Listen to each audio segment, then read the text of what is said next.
Bem-vindos à nossa aula de número 164, item 3 do capítulo 18. Capítulo 18, estamos estudando o quê? A ação na passagem do tempo. A ação na passagem do tempo. Item 3, os bens de capital. Vamos dar uma analisada nisso? Como estamos fazendo? Compartilhando a tela, o arquivo em PDF. Então, logo sejam mitigadas as necessidades presentes, cuja satisfação é considerada mais urgente do que qualquer provisão para o futuro, as pessoas começam a fazer o quê? Poupar para uso posterior uma parte da quantidade disponível de bens de consumo. Esse adiamento do consumo permite que a ação humana procure atingir metas mais distantes no tempo. Então, é esse adiamento do consumo, esta poupança, que permite que a ação humana procure atingir metas mais distantes no tempo. Objetivos em que não se poderia pensar antes, por causa da extensão do período de produção necessário, passam a ser viáveis então. Então, quando você não tinha pensado que você podia juntar recursos trabalhando um pouquinho mais, de tal forma que você não precisasse consumir aquilo que você tinha, necessitava, e, portanto, você podia poupar este recurso, começou a te dar perspectivas de aquilo que era impossível de você imaginar que pudesse ficar um mês sem trabalhar, produzindo uma outra coisa, passa então agora a ser possível. Também se torna possível escolher métodos de produção em que a quantidade produzida por unidade de insumo é maior do que em outros métodos que requerem um menor período de produção. No caso da rede, das embarcações, da vara de pescar. A condição sine qua non, ou seja, sem a qual não existe, a condição sem a qual ela não existe, para estender qualquer processo de produção é poupar. Então, né? Então, se poupar é de fato uma condição sine qua non, como a gente já viu por definição praxeológica, o socialismo é um lugar de barbárie, onde as pessoas vão voltar a ser pescador de linha ou pular dentro da água para pegar com a mão. Porque só existe uma maneira de se melhorar os processos, poupando, e poupar significa você ter os meios de produção e guardá-los. Isto é, guardar um excedente da produção corrente sobre o consumo corrente. Então, o que é poupar? Vou colocar aqui, ó. Poupar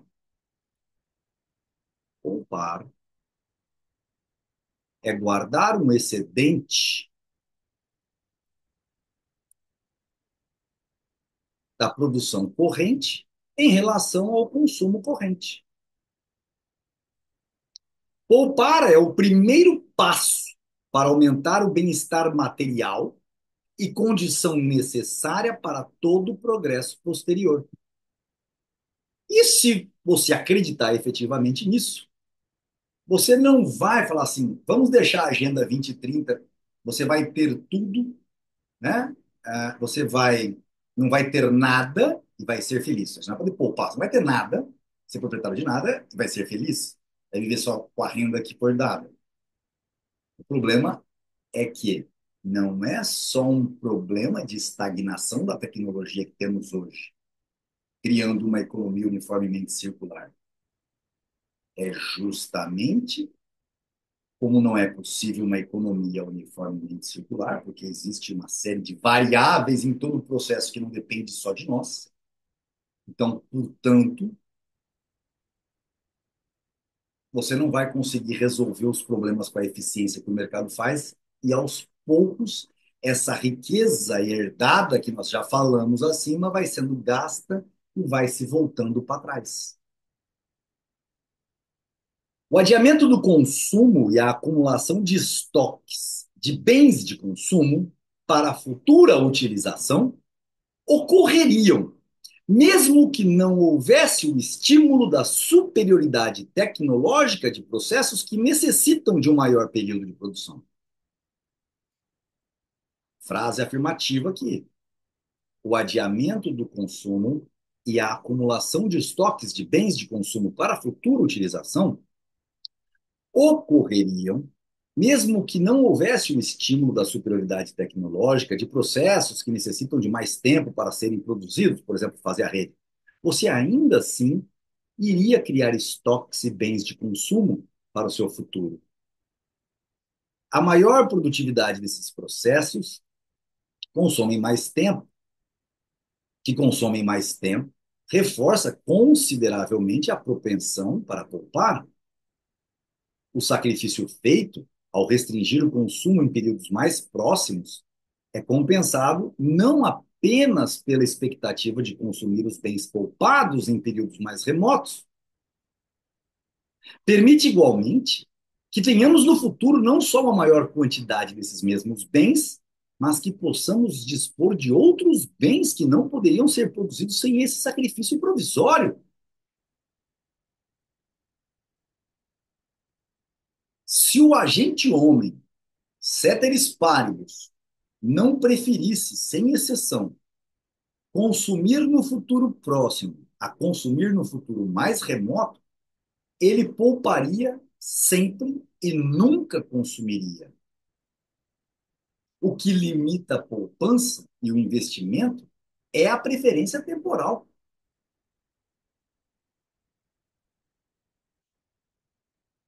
As pessoas que desejam engajar-se em processos com um maior período de produção devem primeiro acumular, por meio da poupança, a quantidade de bens de consumo necessária para a satisfação, durante o período de espera, de todas as necessidades cuja satisfação consideram mais urgente do que o incremento de bem-estar que lhes será proporcionado pelo processo que exige um maior consumo de tempo.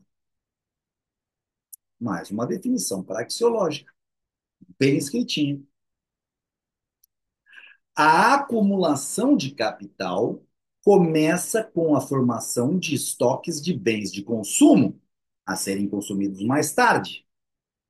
Se esses excedentes são meramente guardados para consumo, representam apenas riqueza, ou mais precisamente, uma reserva para dias piores e para emergências.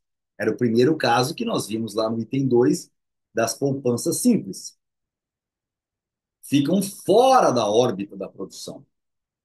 Integram-se na atividade produtiva, do ponto de vista econômico, não físico, somente quando são empregados como meios de subsistência de trabalhadores engajados em processos que consomem mais tempo. Quando gastos dessa maneira são fisicamente consumidos, mas economicamente não desaparecem. São substituídos inicialmente por produtos intermediários de um processo com um maior período de produção e mais tarde pelos bens de consumo que são o resultado final desses processos. Isso é de suma importância. Né? Quer pegar o exemplo do pescador que pesca o peixe, pesca mais e ele não sabe fazer a linha para fazer a rede. Ele tem uma ideia de fazer uma rede. Então, ele pesca mais para que ele vai trocar pelo serviço do cara que faz a linha. E aí ele conversa com o cara, mas eu não posso parar, senão, não, ó, eu tenho aqui 10 dias de trabalho, é o que você precisa, não é? Não, eu só preciso de 5 dias, mas eu quero 10 dias mesmo. Aí ele faz a linha dele, troca nos 10 peixes e faz mais uma linha, porque ele descobre que ao fazer as linhas, ele consegue ser mais bem remunerado do que pescando peixes. Que o outro consegue pescar dois por dia e ele só consegue um. Então, e ele consegue 10 peixes por uma corda que ele produz em 5 dias. É muito mais vantajoso produzir corda. Pois bem, o cara deu 10 peixes para ele. Ele, esses peixes que estão sendo consumidos por trabalho da pessoa fazendo a linha, é o que Mises colocou aqui no texto, quando ele fez todo em amarelo, está se tornando um bem, uma riqueza, investindo trabalho em bens da natureza, cipó, sei lá, entendeu? Todas essas iniciativas e processos são intelectualmente controlados pela contabilidade de capital, o ponto culminante do cálculo econômico em termos monetários. Todas essas iniciativas e processos de poupar, guardar, ter um montante para fazer um novo empreendimento, todas essas iniciativas e processos são intelectualmente controlados pela contabilidade de capital, o ponto culminante do cálculo econômico em termos monetários. Sem a ajuda do cálculo monetário, os homens não teriam como saber, independentemente da duração do período de produção, se um determinado processo possibilita uma maior produtividade do que outro. Os gastos incorridos nos vários processos não podem ser comparados uns com os outros sem a ajuda das expressões monetárias. A contabilidade de capital se baseia nos preços de mercado dos bens de capital disponíveis para a produção, cuja soma denomina-se de capital. A contabilidade, bom, aqui merecia tudo ser grifado. A contabilidade de capital se baseia nos preços de mercado dos bens de capital disponíveis para a produção, cuja soma denomina-se de capital. Registra todos os gastos feitos com os recursos desse fundo, assim como o preço de todos os artigos produzidos graças a esses gastos. Estabelece finalmente o resultado final de todas essas transformações na composição do capital e, desse modo, o sucesso ou fracasso do processo como um todo. Mostra não apenas o resultado final, dá informações sobre cada um dos estágios intermediários, permite que sejam extraídos balanços provisórios para cada dia que se queira, bem como declarações de lucros e perdas para cada parte ou estágio do processo. É a indispensável bússola que orienta a produção na economia de mercado. Nós precisamos do cálculo econômico. Precisamos do cálculo econômico. Na economia de mercado, a produção é uma atividade contínua e incessante, subdividida numa enorme variedade de processos parciais.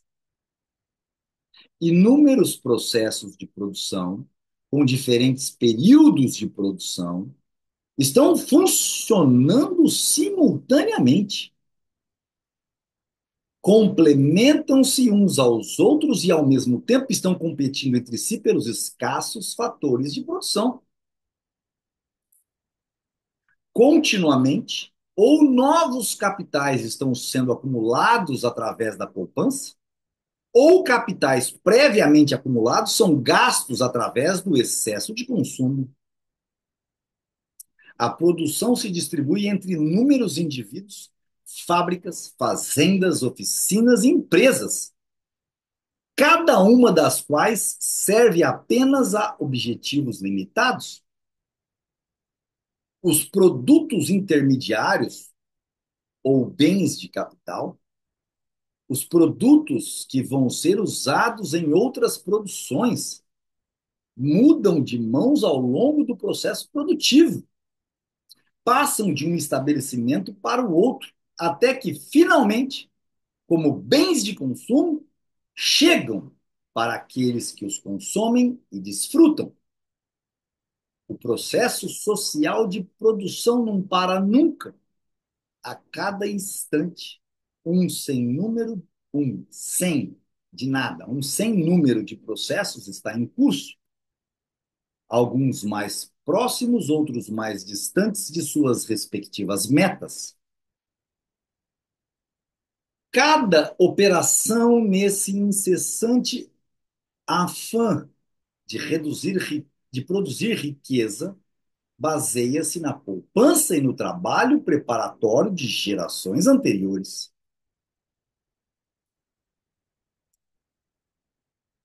Somos os afortunados, mais uma vez, falando que já falamos nesse capítulo 18 anteriormente. Somos os afortunados herdeiros de nossos antepassados, cuja poupança permitiu a acumulação de bens de capital com os quais estamos trabalhando hoje. Muitas das vezes, quando se fala do modelo sueco, a modelo da Suécia, né, e da Noruega, como países avançados que hoje estão num modelo de tributação muito alto, a pergunta que se faz é: o que eles estão fazendo só é possível graças à acumulação de bens de capital de antigamente. E a pergunta que se faz é: está se consumindo a renda somente ou esses bens de capital começam a se tornar algo que está sendo consumido ao longo do tempo? E se assim o for, está se deixando a sociedade numa condição de economia uniformemente circular já abastada ou está se empobrecendo a sociedade? Nós, os filhos privilegiados da era da eletricidade, continuamos a nos beneficiar da poupança original dos primeiros pescadores que, ao produzirem as primeiras redes e canoas, dedicaram uma parte do seu tempo de trabalho para o aprovisionamento de um futuro mais remoto.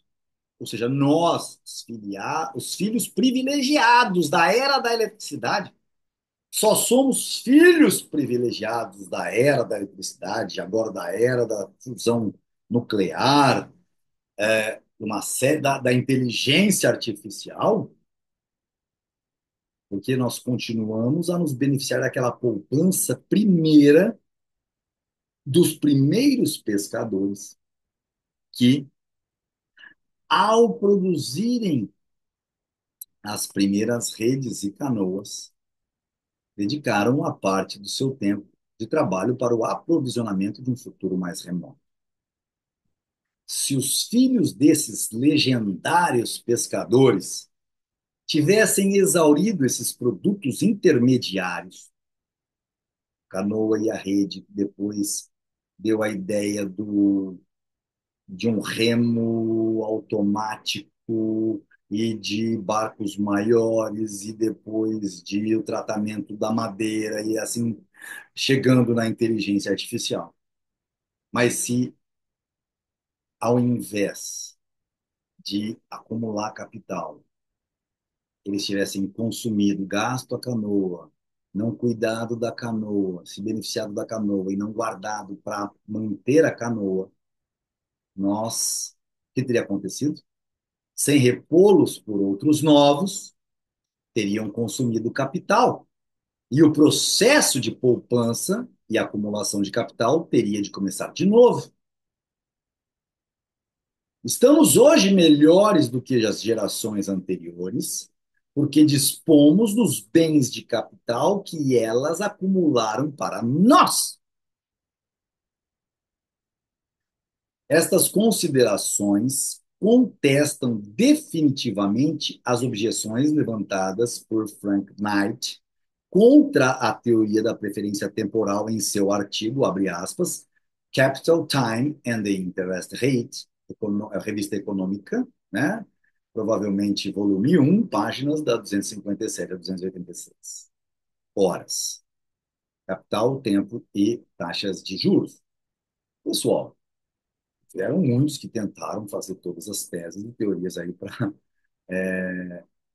contrapor a questão da preferência temporal, porque ela desmascara, como eu disse, por si só, qualquer tentativa de sociedade intervencionista, socialista, planificada e tudo mais. O empresário, o agente homem, é inteiramente absorvido por uma única tarefa: aproveitar da melhor maneira possível todos os meios disponíveis para a melhoria das condições futuras. Todos os meios disponíveis, como já falamos lá atrás.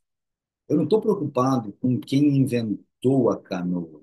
Ela está disponível para mim, para que eu possa atingir meios melhores no futuro? É o meio que eu vou utilizar. Não observa o presente estado de coisas com o intuito de analisá-lo ou compreendê-lo. Ao classificar os meios de produção e avaliar sua importância, adota regras simples e empíricas.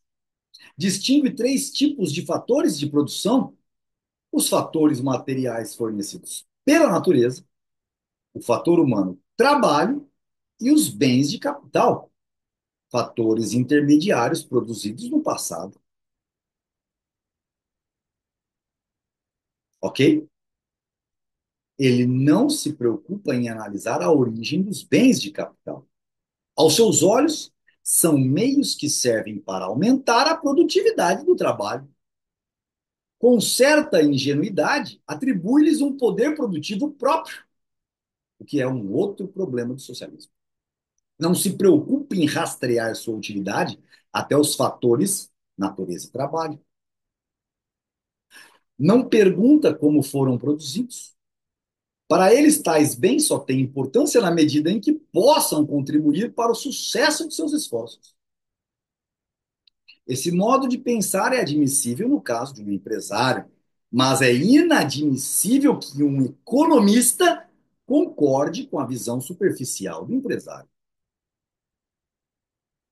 É inadmissível que classifiquem o capital como um fator de produção independente, juntamente com os recursos materiais fornecidos pela natureza e com o trabalho. Os bens de capital, os fatores de produção futura, né, de produção futura produzidos no passado, não são um fator independente. São o fruto da cooperação dos dois fatores originais, natureza e trabalho, gastos no passado. Não têm uma capacidade produtiva que lhes seja própria. Também é inadmissível dizer que os bens de capital são trabalho e natureza armazenados. Também é inadmissível dizer que os bens de capital são trabalho e natureza armazenados. Eles são, na realidade, trabalho, natureza e tempo armazenados. A diferença entre produção sem a ajuda de bens de capital e produção com o emprego de bens de capital consiste no tempo.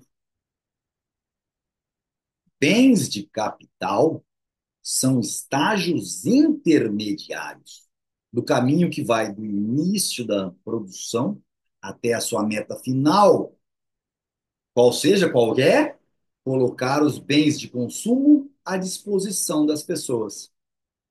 Quem produz com a ajuda de bens de capital leva uma grande vantagem sobre quem não tem esta ajuda. Por quê? Porque está mais perto, no tempo, do objetivo final de seus esforços, porque alguém já acumulou tempo também lá atrás. Não se trata apenas de uma questão quanto a alegada produtividade dos bens de capital. A diferença entre o preço de um bem de capital, por exemplo, uma máquina, e a soma dos preços dos fatores originais complementares de produção necessários para a fabricação desta máquina deve inteiramente ao que? A diferença de tempo. A diferença entre o preço de um bem de capital, uma máquina, e a soma de tudo que é utilizado para fazer esta máquina, trabalho, ferro, aço, ar, óleo, blá, blá, blá, blá, blá, blá, blá, blá, blá, né? É a soma de todos esses fatores complementares de produção que são necessários para fazer a máquina, mais o fator tempo, que se leva para juntar tudo isso. Quem emprega a máquina está mais perto do objetivo representado pela correspondente produção, ou seja, pelo tempo que se levou para produzir esta máquina. Fora os bens de capital acumulados e que tiveram tempos para a produção deles, o cilindro hidráulico. Todo esse tempo é o que você ganha, né? Está mais perto do resultado final, este tempo acumulado. O período de produção para ele é menor do que para um competidor que tem de começar do nada. Ao comprar uma máquina, estará comprando não só os fatores originais de produção utilizados na sua fabricação, mas também o tempo, isto é, o tempo pelo qual encurtará o seu período de produção. O valor do tempo, isto é, a preferência temporal, ou o maior valor atribuído para a satisfação de uma necessidade no futuro mais próximo do que num futuro mais distante. Eu vou ler essa primeira parte. O valor do tempo, o valor do tempo, isto é, a preferência temporal, o valor do tempo, que é a preferência temporal, que é o maior valor atribuído para a satisfação de uma necessidade num futuro mais próximo do que num futuro mais distante, é um elemento essencial da ação humana. É uma categoria universal da ação humana. É um elemento determinante em toda escolha e em toda ação. Não há um homem sequer que não leve em consideração a diferença entre mais cedo e mais tarde. O elemento tempo intervém na formação de todos os preços de todas as mercadorias e serviços. Ok? Verdinho, pessoal? Verdinho acho que é uma boa cor, né? Para vocês guardarem aí. Encerramos aí a aula de número 164, para irmos para o item 4, período de produção, período de espera e período de produção. Nos vemos na aula 165. Espero que esteja sendo produtivo para todos vocês.